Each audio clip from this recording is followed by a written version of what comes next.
नमस्कार.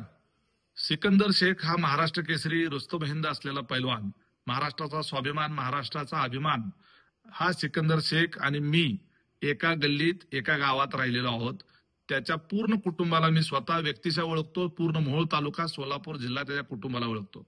हमाली करत आपल्या मुलाला जागतिक दर्जाचा पैलवान बनवलेलं त्याचे वडील आणि आज या महाराष्ट्राचा अभिमान असलेल्या सिकंदर शेखला शस्त्रास्त्र तस्करी प्रकरणात पंजाबच्या पोलिसांनी अटक केली. मुळातच हा विषय संपूर्णपणे संशयास्पद आहे. सिकंदर शेख याने आतापर्यंत पंजाब आणि हरियाणामधल्या शेकडो पैलवानांना चितपट केलेला आहे. पंजाबमध्ये जाऊन पंजाब आणि हरियाणाच्या पैलवानांना धूळ चारणारा हा महाराष्ट्रातला मराठी पैलवान. याच्या संदर्भामध्ये आकसाने किंवा द्वेष भावनेतून किंवा भविष्यातल्या स्पर्धेतून बाद करण्याच्या करता हे पैलवान गँग मधून षडयंत्र तर झालं नाही ना, याच्या संदर्भानं खऱ्या अर्थानं तपास केला गेला पाहिजे. शस्त्रास्त्र तस्करी करून 2 रुपये मिळवण्याच्या करता सिकंदर शेखनं हे कृत्य केलं असेल, याच्यावर कुठल्याही महाराष्ट्रातल्या जनतेचा विश्वास बसू शकत नाही. कारण सिकंदर शेख साधारणपणे दररोज सरासरी 2 ते 3 कुस्त्या करायचा सीझन मध्ये, कधी कधी 8 कुस्त्या एका दिवसात करायचा आणि 99% कुस्त्या सिकंदर शेख हा जिंकायचा.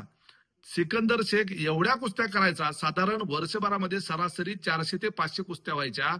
म्हणजे सिकंदर शेखचा वार्षिक इन्कम कुस्त्यांमधून 4 ते 5 कोटी रुपयाचा असायचा. याशिवाय सिकंदर शेखला जवळपास 14 थार गाड्या बक्षीस म्हणून मिळाल्यात.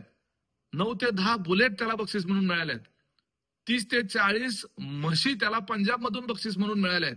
इतर बक्षिसं मिळालेली ती वेगळीच. एवढा इन्कम असलेला सिकंदर शेख काही रुपये मिळवण्याच्या करता शस्त्रास्त्राच्या तस्करीमध्ये भाग घे, हे अजिबात खरं वाटत नाही. हे मराठी पैलवानाच्या विरोधात पंजाब आणि हरियाणातल्या पैलवानांनी केलेलं षडयंत्र असू शकतं. मी सिकंदर शेखला निर्दोषत्व देत नाही, परंतु या प्रकारामध्ये संशयाला निश्चित अशी जागा आहे. आम्ही सिकंदर शेख यांच्या वडिलांच्या बरोबर चर्चा केली, त्याच्या मित्रांबरोबर चर्चा केली. एवढंच काय, आम्हाला तो लहानपणापासून माहित आहे. त्यामुळे सिकंदर शेखचं कॅरेक्टरच्या बाबतीमध्ये आम्हा सर्वांना त्या संदर्भात माहिती आहे, कारण आम्ही त्याचे शेजारी आहोत, आम्ही त्याच्या गावकरी आहोत. सिकंदर शेख आता या सीझन मध्ये पंजाबमध्ये ज्या खोलीमध्ये भाड्यानं राहत होता, तिथं त्याच्याबरोबर आणखी 2-3 जण राहत होते. सीझन संपल्यानंतर सिकंदर शेख हा महाराष्ट्राकडे निघाला असताना त्याचे ते सोबतचे भाडे करून राहणारे जे मित्र खोलीतले होते ते देखील निघाले होते. त्या मित्रांनी सिकंदर शेखला सांगितलं की आमचं एक पार्सल घरी राहिलंय, तेवढं ते उचल आणि एक ठिकाणी नेऊन पोच कर.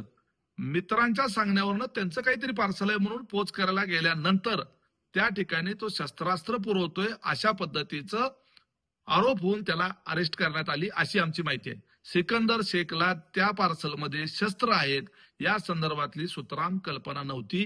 अशा पद्धतीची माहिती आमच्या स्तरावरून, त्याच्या कुटुंबाच्या स्तरावरून मिळालेली आहे.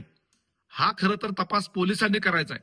परंतु माझं महाराष्ट्राच्या मुख्यमंत्र्यांना माझं आवाहन आहे की महाराष्ट्रातला एक गुणी पैलवान ज्याने महाराष्ट्र केसरी ईर्षेवर मिळवली, रुस्तम हिंद झाला, भविष्यात आणखी स्पर्धा तो जिंकून महाराष्ट्राचं नाव मोठं करणार होता, त्या महाराष्ट्राचं भूषण असलेल्या या खेळाडूला पंजाब मधल्या पैलवानांनी किंवा इतर कुणी केलेल्या षडयंत्राचा बळी जाऊ देता कामा नये. त्याच्यामुळं राज्य सरकारनं याच्यामध्ये हस्तक्षेप केला पाहिजे आणि निष्पक्षपणे तपास व्हायला पाहिजे. याच्या करता महाराष्ट्र पोलिसांनी सुद्धा यात लक्ष घातलं पाहिजे.